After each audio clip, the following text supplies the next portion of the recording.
Alright guys, welcome back to Yoast, and today we're going to have a few cars on the dyno. So I'm going to start the video off with a '07 Chrysler 300C. It is a V6 model, and literally the tune has nothing done to it but removing the rev limiter at 115 miles an hour.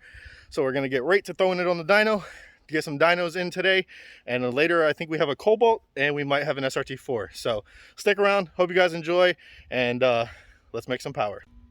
Alright, so we have a 2007 3.5 V6, as you see, stock airbox, stock everything. It's a pretty clean example for up here in Pennsylvania, and we're going to get this thing on the dyno and see exactly how much it makes to the wheels.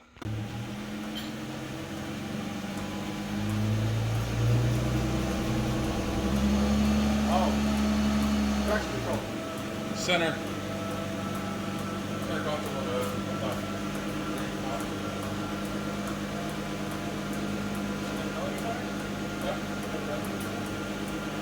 Nail with your tire. Let's pick one up.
So the third pull in and the air fuel gauge worked, and we have a final number of 184.86 horsepower, 206 foot-pounds of torque, and we threw the air fuel gauge on it just to see how the tune was, and you're at 12/8 at the rear exhaust pipe. So the tune is dead on. Here's rolling into it 15.1, 13.7, and then 12.8. So makes good torque, good power, very smooth pull, and let's get the next car on the dyno and see how much power it makes. Alright guys, so next up on the dyno we have a turbo Cobalt. This is a stock motor, 93 octane car. It is tuned on around 26 psi. It has the Opal injectors, as like a ZZP front mount, 3-inch exhaust, and some Precision. I believe it's a Precision or a Borg-Warner turbo. Not exactly sure, but it has an aftermarket turbo on it. So the car should make somewhere around 400 horsepower, high 300s, low 400s. But it is pretty cold out tonight, and the shop heat is on, so it's nice and warm in here. But we're gonna open the doors, we're gonna get it on the dyno, and let's see how much power it actually makes.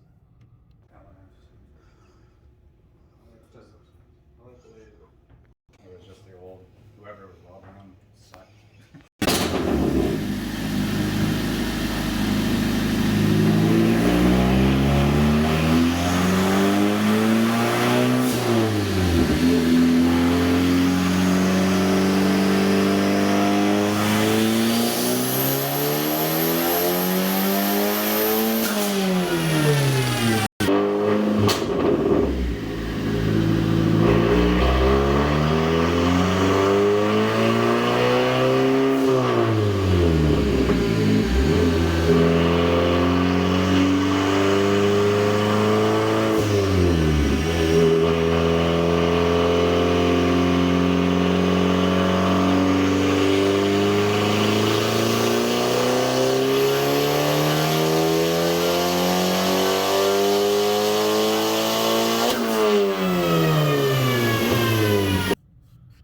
Well, guys, the Turbo Cobalt made 380.08 horsepower.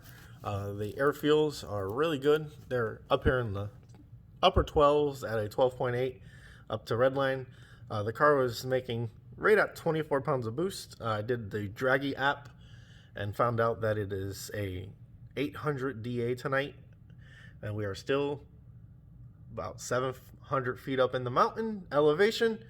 So this is not too bad. The car was set or tuned at 26 pounds. So it's down about a pound, pound and a half, almost 2 pounds.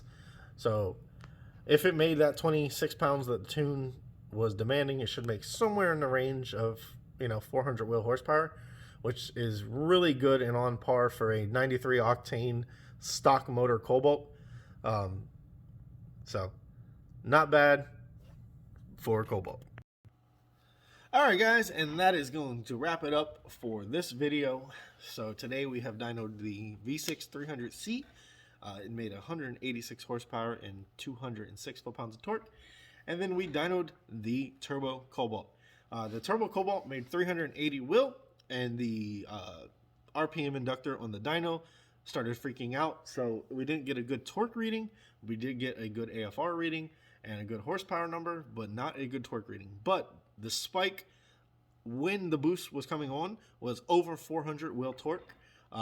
The printout doesn't show that because I turned the torque reading off, because it was a really bad squiggly line after that, which means it has interference. But so 380 wheel, over 400 wheel torque. And if you guys are enjoying this dyno content and you haven't subscribed to Yo Spilt, click the little bell down below, and until the next one, you guys have a wonderful day.